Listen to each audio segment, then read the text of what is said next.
Bonjour, bienvenue, c'est la matinale du monde du chiffre. Au programme de ce nouveau numéro, on va parler comment accompagner les dirigeants en matière de démarche RH et gestion de paie.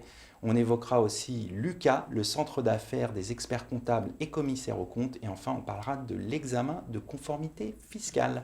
Pour débuter cette émission, j'ai le plaisir de recevoir Cédric Torossian, directeur des opérations chez HCR Emploi, pour parler comment accompagner les dirigeants en matière de gestion de paie et dans leur démarche RH. Cédric, bonjour. Bonjour, Alors tout merci de d'abord, pour m'accueillir. débuter cette émission, qu'est-ce qu'HCR Emploi? Alors, HCR Emploi, ça a été lancé il y a quelques semaines. Donc, c'est une plateforme qui permet aux employeurs, donc aux hôteliers restaurateurs, de simplifier à la fois leur démarche de recrutement et de gestion administrative, donc via un outil qui est centralisé. Donc, ce qui permet déjà d'avoir accès pour ce métier-là qui est en difficulté, qui a toujours des demandes de recrutement, à une base en fait de candidats qui est qualifiée sur tout le territoire, sur tous les métiers de l'hôtellerie-restauration. Et d'autre part, de pouvoir les aider à simplifier toute la démarche administrative de gestion à la fois du recrutement, mais aussi des ressources humaines. Tout ça dans un seul et même outil digital. Voilà. Alors comment ça se passe justement en matière de RH? Oui, alors du coup, nous, on aide, effectivement, on donne accès à ces employeurs à beaucoup de fonctionnalités, donc ils vont les aider dans tout le cycle de recrutement et de gestion de leurs ressources humaines. Donc déjà, c'est l'accès effectivement à des profils, à une CV Tech qui va leur permettre d'identifier les bons profils, que ce soit dans l'hôtellerie ou la restauration, donc avec des profils serveurs, barman, responsables de salle par exemple. Une fois qu'ils les contactent et qu'ils valident effectivement le recrutement, derrière, ce qu'on va faire, c'est qu'on va, une fois la mise en relation qui est faite, pouvoir les aider à automatiser notamment toute la déclaration préalable à l'embauche, d'une part, à essayer de générer aussi des contrats de travail qui sont digitaux, donc des contrats de type CDI, CDD, extra ou saisonnier. Donc tout ça pour fluidifier et simplifier toute la partie démarche administrative du recrutement. Et après, on va le voir peut-être tout à l'heure, on a également la possibilité de mettre à disposition tout un panel d'outils aussi qui va permettre à l'employeur de gérer l'ensemble de ses équipes au quotidien, justement sur le volet ressources humaines. Alors quel type d'outils justement? Alors, ce sont des outils typiquement qui vont lui permettre de générer en fait déjà des contrats de travail de façon automatisée, donc avec des informations sur le candidat notamment. Donc tout ça en quelques clics, effectivement, il peut générer très rapidement le contrat de travail. Le deuxième point, c'est également la saisie en fait des relevés d'heures effectués alors par les salariés qui sont recrutés via la plateforme, pardon, mais également tous les salariés existants. Donc l'employeur a la possibilité de les rapatrier et effectivement ils sont visibles en fait dans son espace propre. Et donc ça va permettre de communiquer de façon très facile les informations aux experts comptables pour générer aussi également via les experts comptables les bulletins de paie de façon automatisée en quelques clics également. Donc votre plateforme facilite aussi tout ce qui est la gestion de la paie. Exactement. Donc ça, notre but, c'est effectivement de travailler main dans la main avec les experts comptables. On sait le poids que représentent les experts comptables pour les hôteliers restaurateurs. On se parle d'employeurs en fait qui ont souvent moins de 10 salariés, qui s'appuient justement sur l'expert comptable avec une casquette qui a une casquette à la fois de DAF, de DRH et puis également de directeur juridique. Et donc cette place, elle est centrale. Et donc nous, on veut effectivement s'appuyer sur cette place-là en tant qu'intermédiaire pour fluidifier, entre guillemets, la communication, l'automatisation également de ces informations pour qu'elles soient exploitées le plus rapidement possible par les experts comptables, justement. Pour conclure, quels sont justement les avantages de votre plateforme pour les experts comptables? Alors, c'est vraiment une plateforme qui permet d'agréger en fait l'information dans un seul et même outil, donc de le centraliser. L'expert comptable, il peut intervenir, comme je le disais, dans la génération d'un contrat de travail. Donc là, on met à disposition toutes les informations relatives au candidat pour faciliter la génération du contrat de travail. Donc ça, c'est le premier point. Le deuxième point, c'est effectivement la saisie des heures effectuées pour également automatiser en fait la génération des bulletins de paie. Et donc nous, notre plateforme, elle permet de digitaliser aussi le travail en fait de l'expert comptable. L'expert comptable les experts comptables sont face aussi à un enjeu de transformation digitale. Et notre outil, c'est une réponse justement à ces enjeux de transformation, donc dans le but d'accompagner à la fois les employeurs, mais aussi ces experts comptables dans ce processus justement de simplification et de digitalisation. On va conclure là-dessus. Cédric, merci d'être passé sur notre plateau.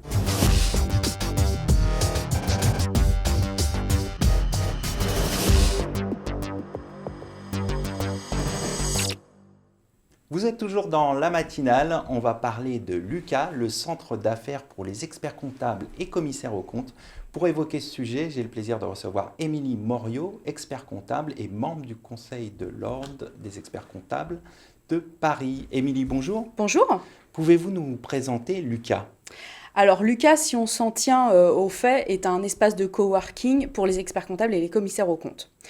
Mais Lucas, c'est plus qu'un bureau, c'est plus qu'un espace de travail, c'est aussi un lieu où les experts comptables peuvent se retrouver, échanger avec des confrères, nouer éventuellement des partenariats, puisqu'en fait, quand on est jeune entrepreneur expert comptable, on est aussi face à des problématiques quotidiennes qu'on veut partager.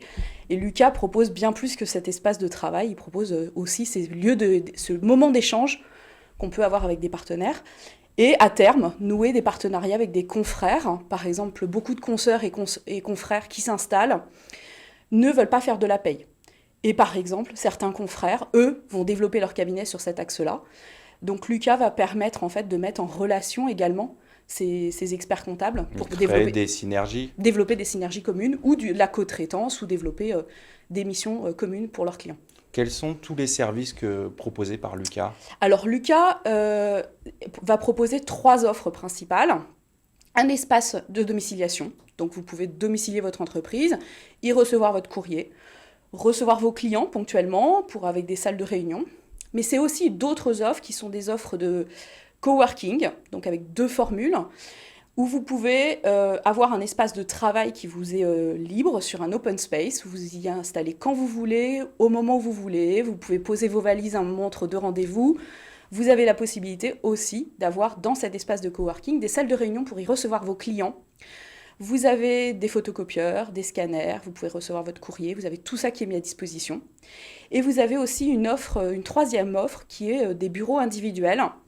Donc, si votre entreprise se développe, votre cabinet se développe, vous avez la possibilité d'y accueillir aussi des collaborateurs, puisqu'on a des bureaux jusqu'à 3 personnes qui peuvent être loués pour une seule entreprise ou plusieurs personnes qui se regroupent pour partager ensemble un bureau commun. Alors, comment ça se passe, l'inscription ? Est-ce que c'est long à bénéficier de tous ces services ? Alors, aujourd'hui, si vous prenez une des 3 offres, que ce soit de la domiciliation, du coworking ou des bureaux individuels, il faut compter, demain vous avez les clés de votre bureau en fait. Donc ça va assez vite, les formalités sont de l'ordre très administratif, la signature du contrat peut se faire en ligne ou en présentiel après avoir été visiter l'espace, mais dans tous les cas c'est des délais très très très courts pour en bénéficier et c'est très facile d'en bénéficier. En conclusion, quels sont les bénéfices pour les experts comptables et les commissaires aux comptes de s'installer dans Lucas ? Alors, on a tous eu des démarrages pour beaucoup d'entre nous, de jeunes confrères et de consoeurs qui se sont installés, qui ont fait des rendez-vous clients au café, dans les réceptions des grands hôtels. Tout ça, ça peut être fini parce qu'en fait, là, vous avez la possibilité de rencontrer vos clients dans un espace professionnel, sécurisé, qui garantit en fait la confidentialité des données et de l'information. Donc ça, c'est un élément important. Et puis de pouvoir ne pas être seul et donc du coup de rencontrer des confrères. Donc c'est bien plus qu'un espace de coworking, c'est aussi un lieu d'échange et de développement de votre entreprise. Pour terminer, l'adresse de Lucas ? C'est rue du Colisée. À côté des Champs-Élysées, on ne pouvait pas faire plus central. C'est un très bel espace avec des beaux bureaux, des espaces de coworking, des salles de réunion, une cafétéria et quelqu'un qui est là en permanence à l'accueil pour recevoir vos clients. Merci Émilie pour cette présentation de Lucas, donc le centre des affaires, des experts comptables et des commissaires aux comptes.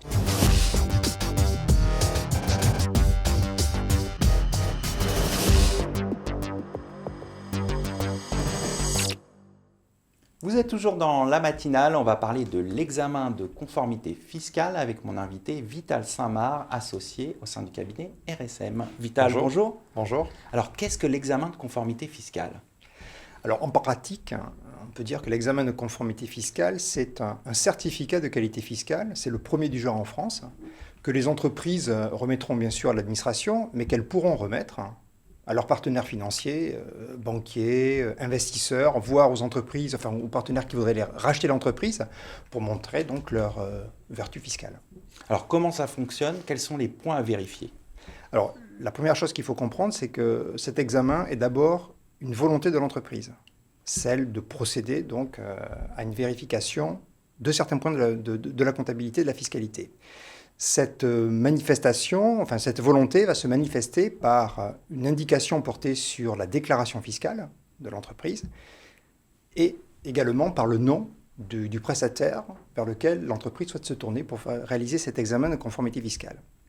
Il faut comprendre que c'est un examen et pas une vérification de comptabilité, c'est-à-dire que ce n'est pas un contrôle fiscal. On ne doit vérifier que des points qui sont listés dans un décret qui est paru en janvier 2021. Combien de points? Il y a 10 points. En fait, il y aura 9 points quasiment pour toutes les entreprises et 1 point pour celles des entreprises qui utilisent des caisses électroniques. Donc je peux les passer en revue. Les points, on peut les réunir en 3 grandes catégories. Il y a d'abord des éléments qui portent sur les points, on va dire, électroniques, c'est-à-dire l'analyse des fichiers comptables, le fichier des écritures comptables que les entreprises connaissent bien maintenant depuis environ 7 ans, le fameux FEC. Donc il y a 2 vérifications là-dessus. Une très traditionnelle que l'administration faisait, c'est vérifier qu'en fin de compte, le FEC remplit bien le format prévu par l'administration. Et il y a un deuxième point, alors qui pose certaines questions, c'est vérifier la qualité comptable du FEC. Il faut comprendre que la fiscalité s'appuie en grande partie sur la comptabilité. Autrement dit, on détermine un résultat fiscal essentiellement avec le résultat comptable. Et les choses qui varient entre le résultat comptable et le résultat fiscal, ce sont quelques points qui sont prévus par le Code général des impôts. Mais globalement, les entreprises, si elles respectent les règles comptables, respectent les règles fiscales. Et donc l'administration souhaite, à travers la vérification comptable du FEC, s'assurer que la comptabilité est correctement tenue. Donc ça suppose qu'il faut donc développer un système, un logiciel qui permettra donc d'accompagner l'examinateur dans son travail. Et le troisième grand ensemble de points? Troisième grand ensemble de points. Donc, dans le point électronique également, donc, je l'ai dit, les vérifications donc, des caisses électroniques. Ensuite, il y a un deuxième point qu'on peut appeler point de procédure, où on doit vérifier que l'entreprise a mis en place donc, un dispositif qui permettrait à l'administration, si elle venait contrôler, de s'assurer que les pièces comptables sont toujours présentes dans l'entreprise. Et puis, vérifier que l'entreprise déclare ses revenus et sa TVA d'après le régime qui correspond à son activité et à son chiffre d'affaires. Et dernier point, ce sont des points donc, d'analyse fiscalo-comptable. Donc là, on vérifie des points de la conformité fiscale de points comptables. Il y a les amortissements, il y a les provisions, les charges à payer, qui sont en fiscalité des provisions également. Il y a donc les charges exceptionnelles, et puis donc une partie de la TVA, c'est-à-dire vérifier l'exigibilité de la TVA collectée et l'exigibilité de la TVA déductible, c'est-à-dire vérifier que les montants de TVA qui restent au bilan, à la fois collectés et déductibles, correspondent bien au poste client et fournisseur. Quel intérêt présente l'examen de conformité fiscale pour les entreprises? Alors il y a plein d'intérêts pour l'entreprise. D'abord, je l'ai dit, c'est le premier certificat de qualité fiscale. Donc on connaît le certificat de qualité comptable, c'est le rapport du commissaire aux comptes. Je ne veux pas dire que c'est un rapport d'un commissaire à la fiscalité, mais c'est quand même la première fois qu'il y aura en France la possibilité offerte aux entreprises de montrer ouvertement qu'elles respectent donc, les grandes mesures de la fiscalité. Donc c'est excessivement important. C'est important pour elles parce que le directeur du contrôle fiscal, M. Iannucci, a quand même dit que les entreprises qui bénéficieront d'un examen de conformité fiscale ne sont pas celles qui seront en haut de la pile de programmation du contrôle fiscal. Donc on peut penser, moi je l'ai compris comme ça, que l'examen de conformité fiscale, c'est en fait un dispositif qui s'insère dans un ensemble plus large qu'on appelle les relations de confiance, qui a été voulu par l'administration fiscale, qui permet à l'administration de réorienter donc, l'échange qu'elle avait avec les entreprises pour pouvoir accompagner les entreprises vertueuses et puis sanctionner les entreprises qui ne le seront pas, et l'administration se réservant également le soin de pouvoir contrôler tout ce qui est difficulté de technique fiscale qu'on pourrait appeler la fiscalité dérogatoire. Donc il faut comprendre que l'examen de conformité fiscale, ce n'est pas un contrôle fiscal, c'est un certificat qui permet à l'administration d'éviter d'aller contrôler des entreprises sur lesquelles il n'y a pas d'enjeu. Premier point. Deuxième point, si l'administration vient contrôler, eh bien, et si l'administration remet en cause les points qui ont été validés par l'examinateur. L'impôt sera dû, mais l'impôt sera dû sans majoration et sans intérêt de retard. C'est le deuxième donc, avantage de l'examen de conformité fiscale. Donc il y a 3 avantages. Ça montre la vertu fiscale, ça limite l'occurrence du contrôle fiscal, et ça évite les majorations et les pénalités de retard en cas de contrôles fiscaux portant sur les points vérifiés. Donc on a vu les avantages pour les entreprises, mais qu'en est-il côté expert comptable? Est-ce que c'est un levier de développement? Je dirais que chacun voit midi à sa porte. Moi, je pense que oui, c'est un lieu de développement parce qu'en fait, ça permet à l'expert comptable donc, d'étendre donc, sa mission. Alors, on a coutume de dire qu'en fait, beaucoup de points sont déjà faits, sont déjà vus par l'expert comptable. Oui, c'est vrai. Lorsque l'expert comptable tient la comptabilité de son client, il est évident qu'il s'est déjà penché sur les problématiques des amortissements, problématiques des provisions, problématiques des charges à payer. Il n'empêche, ça va permettre donc d'aller un petit peu plus loin que simplement s'assurer que ce qui est fait est bien fait. Ça va permettre de documenter donc les points, parce que ce qui fait grief en cas de contrôle fiscal, c'est pas en fin de compte que la provision n'est pas déductible, c'est pas ça, c'est qu'on n'a souvent pas les justificatifs qui permettent à l'administration fiscale, quand elle vient vérifier, de s'assurer que tous les éléments qui permettaient de prendre la décision étaient bien en possession de l'entreprise à la date de clôture de l'exercice. Donc ça permet de documenter davantage donc, les points fiscaux sur lesquels il peut y avoir certaines discussions. Et donc je pense que de ce point de vue-là, c'est un levier de développement, d'autant plus que l'expert comptable ne fait pas systématiquement de la tenue de comptabilité. On peut très bien faire les missions pour des entreprises qui n'ont pas d'expert comptable. On va conclure là-dessus. Merci Vital Saint-Marc d'être passé sur notre plateau. Merci. Merci à toutes et à tous pour votre fidélité. Je vous retrouve très bientôt pour un nouveau numéro de la matinale.